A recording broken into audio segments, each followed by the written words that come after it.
Nando Babo Kabalen, kumusta kayo po? My name is Louie. Welcome to We're in Pampanga, where we help businesses promote their products to our We're in Pampanga community. For today's vlog, we would like to thank Potluck Cravings for sending us 5 of their best food dishes sa kanilang mga menu, no? So, let me mention and at the same time taste po yung mga pagkain na pinadala nila. This is japchae or the Korean pancit or the glass noodles. Grabe, I think this can serve like 8 to 10 persons, I guess. And then, meron din tayo dito na pinadala nila. This is their version of a crispy kare-kare. Again, it is a little deconstructed form ng usual kare-kares. And then, in the middle, meron tayo ditong seafood salpicao, which, you know, consists of really huge mussels. We have some squid rings. Meron tayong huge prawns or shrimps. And then, meron tayong yung mga, you know, the usual vegetables that are included in this kind of dish. So, next tray that they sent us is this roasted beef with parang a strip of mashed potatoes. And it is being soaked with milky sauce natin. I'm gonna taste that later on. And then, lastly, on this side of the, you know, the table, this is the chicken cordon bleu. Alright, so the best part of the vlog is, of course, the taste testing. I have my plate in the middle here. I'm gonna try now. Let's go first with the mashed potato.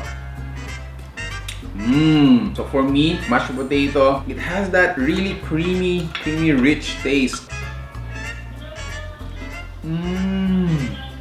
Wow, I like that. Grabe, wow.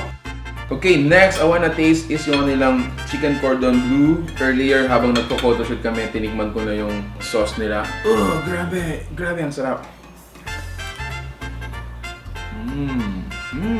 Wow! Now for the chicken cordon bleu, you have a really crisp golden brown outer layer. Plus inside nun is a really tender white chicken meat. Plus I think it has a parang nakapalaman pa yung ham. And then lastly, meron tayong cheese. Again, which makes it really flavorful and creamy. Okay, next I wanna taste is yung nilang crispy kare-kare. The crispy kare-kare comes with the usual bagoong. For this one, I think it's enough for me. Yung alat niya, actually it's enough. Okay, lastly, I wanna taste is yung nilang seafood salpicao. I'm gonna enjoy first this really huge mussels.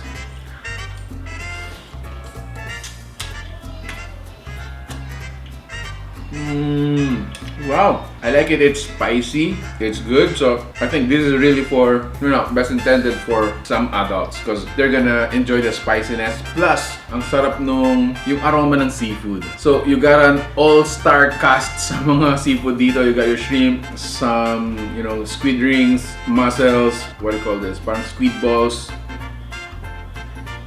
I don't know. Ang sarap. Ang sarap. Wow. Okay, so lastly, I want to taste this one. I want to share this with my family, but I want to taste it first before, you know, going down and sharing this to them.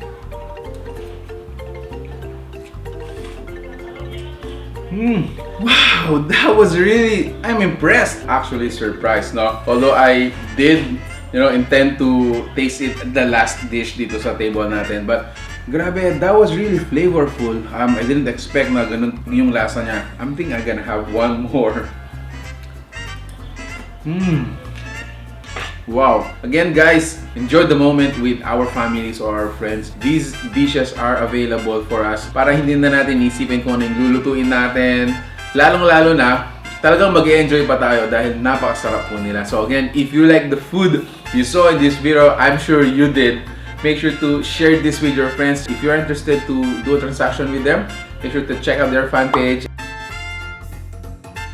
There you have it, guys. Thank you so much for watching We're in Pampanga. Until our next video, I hope to see you there. Until then, stay safe, stay at home, and God bless us all. Peace. Bye-bye.